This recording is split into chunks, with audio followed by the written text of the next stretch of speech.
The Colts win but lose their quarterback. Jonathan Taylor returns, and Zack Moss goes bonkers. It was a busy Sunday here at Lucas Oil Stadium. Let's get to it. You are Locked On Colts, your daily Indianapolis Colts podcast. Part of the Locked On Podcast Network, your team every day.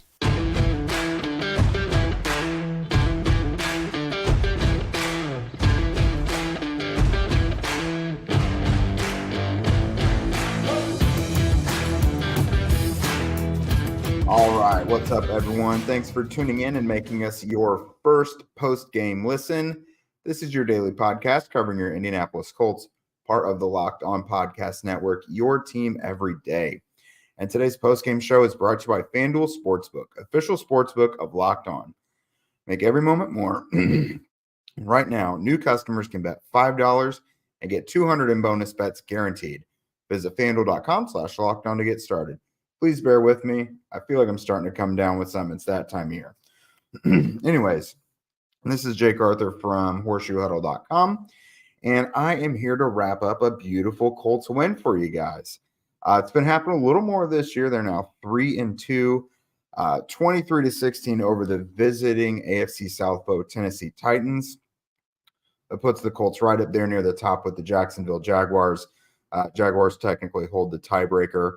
But this was a big one for the Colts. I think they needed it mentally. I know it's a lot of new people in the building, but they've lost 5 straight to the Titans, including 6 of the last 7. They've lost 7 games in a row here at Lucas Oil Stadium. So they were streak busting today. They got it done, got a big win under their belt. And unfortunately, some more collateral damage was quarterback Anthony Richardson. He left the game in the first half with a shoulder injury. He took off on a run and then was chased down by Harold Landry, landed on his shoulder. And per reports, x-rays were negative, but he's going to get an MRI done, get some more information there. Tom Pelissero said initial diagnosis is an AC joint sprain. So we'll see, in the coming days, we'll see kind of what the timeline for his return is. But all Gardner Minshew does is come in and win, man. He does a nice job filling in, pretty much fits his role absolutely perfectly. But we'll get to that more in a bit. We're also going to talk about, this was Jonathan Taylor's return back, buried in all of this. Jonathan Taylor finally returned to the field, but it was his teammate and backfield mate, Zack Moss, that stole the show. And then the defense contained one Titan star, while another one kind of had a huge game, his best game of the season. So we'll get to all that here in a moment. But just kind of wrapping things up again, Colts beat this 5-game streak against the Titans. Really needed this one, especially since it's an AFC South game. 2 of their 3 wins are against the AFC South now. That's really big.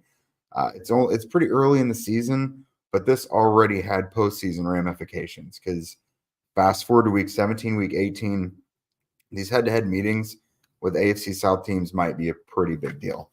Plus, they get Houston week 18 here at home. That's a team they've already beaten. So, again, all of these AFC South games matter, no matter how early they are in the year.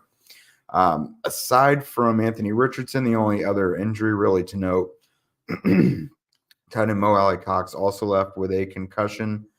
That was pretty much it, relatively unscathed. Drew Ogletree left briefly with a shoulder injury, but he was able to return. So, again, Richardson out. Unfortunately, we've seen this before. When he left against the Texans with his concussion, he was on his way to a huge game rushing. Already had 2 rushing touchdowns by the time he went out.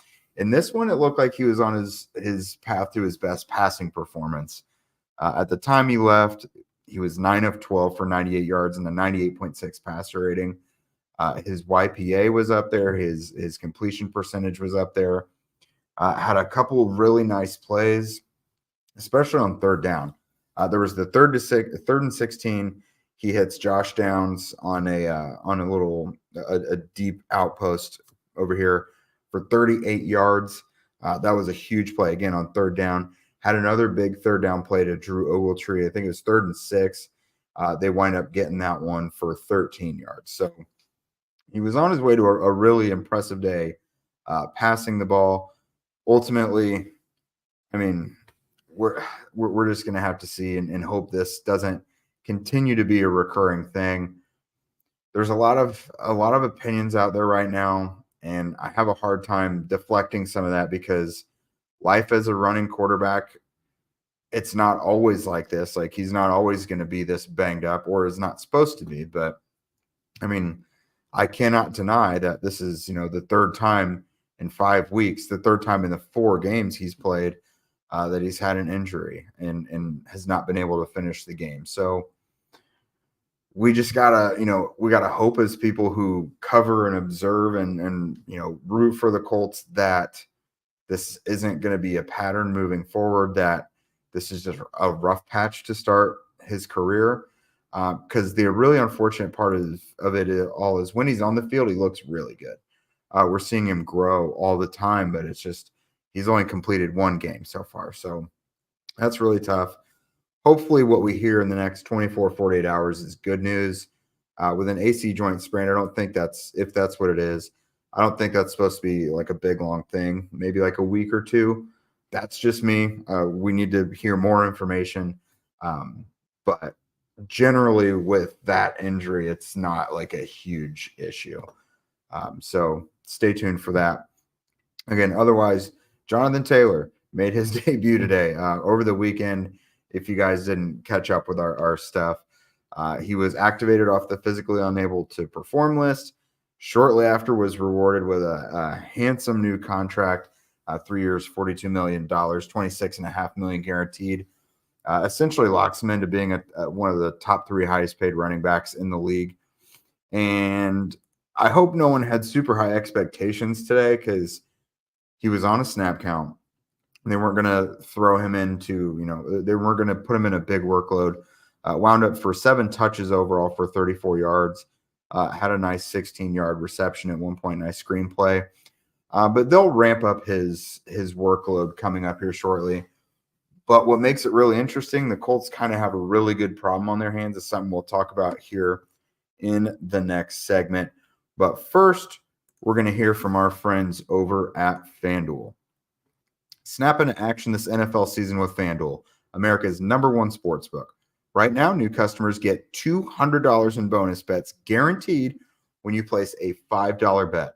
That's $200 in bonus bets, win or lose. If you've been thinking about joining FanDuel, there's no better time to get in on the action than now. The app is just super easy to use. There's a wide range of betting options, including spreads, player props, over-unders, and more. Whatever suits your fancy, they've got it for you. So visit FanDuel.com/lockedon and kick off the NFL season. FanDuel, official partner of the NFL. All right, everybody. And don't forget, football season is obviously here, and Locked On is kicking up our coverage with Locked On NFL Kickoff Live. Don't know if you guys have noticed those streaming live for a couple hours each Friday on each channel. We've had it on ours as well. But each Friday, Locked On will go live at 2 p.m. Eastern on every Locked On NFL YouTube channel. Hosts Tanitra Batiste, Jarvis Davis, and Kyle Krabs will break down every game on the NFL slate to get everyone ready for your team's matchup, your fantasy lineups, betting angles, all of it. Plus, get the in-depth local analysis from our stable of NFL hosts like yours truly across the country who know these teams better than anyone else. Find Locked On NFL Kickoff Live every Friday at 2 p.m. Eastern on any Locked On NFL YouTube channel. All right, so let's talk offense beyond Richardson and Taylor. I want to start by giving kudos to the offensive line. This group, it's early. I want to say they're back. Like, they're back to playing, closer to 2018 to 2021. Man, they're good. I mean, they've been banged up and they're still performing at a high level. I mean, today, 193 rushing yards and only 1 sack given up.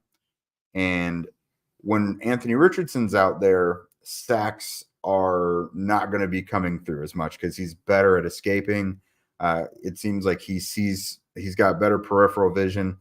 But even with Gardner Minshew playing the second half, only 1 sack. So that was really big today. And with that 193 rushing yards, it was on 5.7 yards per carry. So that's like a legitimate total. It's not like they ran 100 yards and got 193 rushing yards or 100 times. but that also led to them being 8 of 13 on third down. That's 61.5%. Teams will take that every week. One part of it was pretty iffy. 1 of 5 in the red zone was not their best day in the red zone. They'd come in actually doing really well in that department. Kind of led to a busy day for Matt Gay, but he followed through once again, converted all 3 field goal attempts and both of his extra points. So that was another I earned my money day from Matt Gay. Not the first time we've seen that. So moving along to Gardner Minshew, again, this guy is just absolutely perfect for the role they brought him in for. He's being used more than I think they anticipated he would be. Anthony Richardson, so far, he's a mobile quarterback, and he seems to be a pass-first guy with mentality. But when he gets out there, he just keeps getting banged up. And so that means Gardner Minshew has to come and kind of back clean up, and he's doing really well. He moves the offense. The run game around him, I think, is the biggest catalyst. The offensive line has done a really good job in their powering and run game. And for a quarterback back there who is not like your first option, those things are critical. Like, the reason why things go so well through Minshew is because he takes what the defense gives him in terms of the passing game. That's why a lot of his stuff is a bit shorter. But Zack Moss in the run game and the offensive line, they're just answering the bell. Today, Minshew really efficient, 11 of 14 passing, 155 yards. That's a YPA of over 11. Like, that's really good. That's not sustainable throughout like multiple games even really, but like for half of football, that's really good. Had a 112.8 passer rating. Before I get on to the man of the hour, though, and the guy who's really the MVP of this whole thing, I want to mention Josh Downs had his best day so far. 6 receptions for 97 yards. Almost had his first 100-yard game. Finished just short of that. I want to see this guy used more and more. He's clearly the second option in the passing game behind Michael Pittman Jr. We're still waiting for things to click with Alec Pierce. Pierce is still kind of finding his role in this offense. Like, so far, it doesn't really fit with what they're doing yet. But Josh Downs has been kind of rain or shine, whatever the situation, he's there. So let's see more of Josh Downs. Drew Ogletree has not had any gaudy performances yet, but that guy's really efficient. Had 16 yards on 2 catches today. All 5 of his receptions this season have gone for first downs. So Kylan Granson, Zach and I are probably a lot more pro Kylan Granson than a lot of people have been lately. Granson has been solid, but Ogletree so far has seemed to be the most effective, dangerous tight end of the group. I think we're all really happy to see Ogletree rebound from last year's ACL injury, the early season concussion, and really starting to make some plays here. So with that, let's get to a round of applause for Zack Moss. This dude saw Jonathan Taylor sign a new huge contract this weekend and said, well, I'm still going to go out and ball. He's been awesome. Another 100-yard game. That's 2 in the last 3 weeks, 3 in his last 5 games going back to last year. 23 carries for a career high, 165 yards today. That's a 7.2 average. Had 2 touchdowns. The first one was for 56 yards. Really great blocking on that play. The interior was awesome. Ryan Kelly, Quentin Nelson. But it was Will Fries that really gave that final whole ceiling block that got Moss out there. And Zack Moss is not a burner. He's not a guy that is normally going to give you that 56-yard touchdown run. So that shows you how good the blocking was. And then he outraced 2 Titans defenders to the end zone. So Zack Moss, great day. It was the first week of having both him and Jonathan Taylor. He's not just going to be phased out of the offense. He's still going to have a role. Taylor's role will continue to grow. At what point does it start to be more Taylor than Moss? I really don't know, because you can't take Zack Moss off at this point. Like, you have to continue giving him at least 12 carries a game because the guy is running so well. Like, he doesn't really take losses. He doesn't get stuffed. He's like a younger version of what we saw when Frank Gore was here. Like, not a lot of losses, always moving forward, always fighting for yards. It may not always be spectacular, but the guy is going to produce, and that is what he's been doing.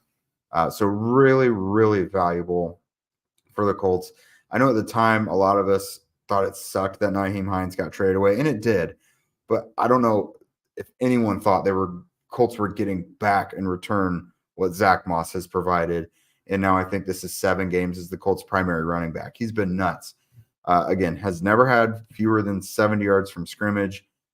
Had that pretty much immediately when he had the 56-yard touchdown run. So Zack Moss is just a menace. So it wasn't just a total one-sided affair. It was a team effort today. We're going to go ahead and talk about the defense here in a minute, but let's have another word from our sponsors. These days, every new potential hire can feel like a high-stakes wager for your small business. You want to be 100% certain that you have access to the best qualified candidates available, and that's why you have to check out LinkedIn Jobs, which helps you find the right people for your team faster and for free. Add your job in the purple hashtag hiring frame to your LinkedIn profile to spread the word that you are hiring. Simple tools like screening questions make it easy to focus on candidates with just the right skills and experience so that you can quickly prioritize who you'd like to interview and hire. It's why small businesses rate LinkedIn Jobs #1 in delivering quality hires versus the leading competitors. LinkedIn Jobs helps you find the qualified candidates you want to talk to faster. Post your job for free at linkedin.com/LockedOnNFL. That's linkedin.com/LockedOnNFL to post your job for free. Terms and conditions apply. Let's talk defense. All right, so when you think about the Titans offense, you think Derrick Henry first and foremost. And the Colts defense understood the assignment today. This is a match. It doesn't always work for them, but this is a matchup where these guys defensively take it personal throughout the week. They practice hard and they come in physical and wanting to match Derrick Henry. Like I said, it doesn't always work. Henry has his big games against the Colts, but today was not one of them. 13 carries for 43 yards, which is just a 3.3-yard average. Zaire Franklin and EJ Speed particularly took this one personally. Franklin with another 12 tackles. After the game, he called himself the King Slayer, referencing King Henry. Leading up to the week, EJ Speed was talking about, the Titans have to get ready for us when it comes to playing physically and things like that. So those guys really set the tone. DeForest Buckner, I thought we saw him rebound really well. He came in and had a big stop against Derrick Henry early in the game as well. So it was good to see him back out there.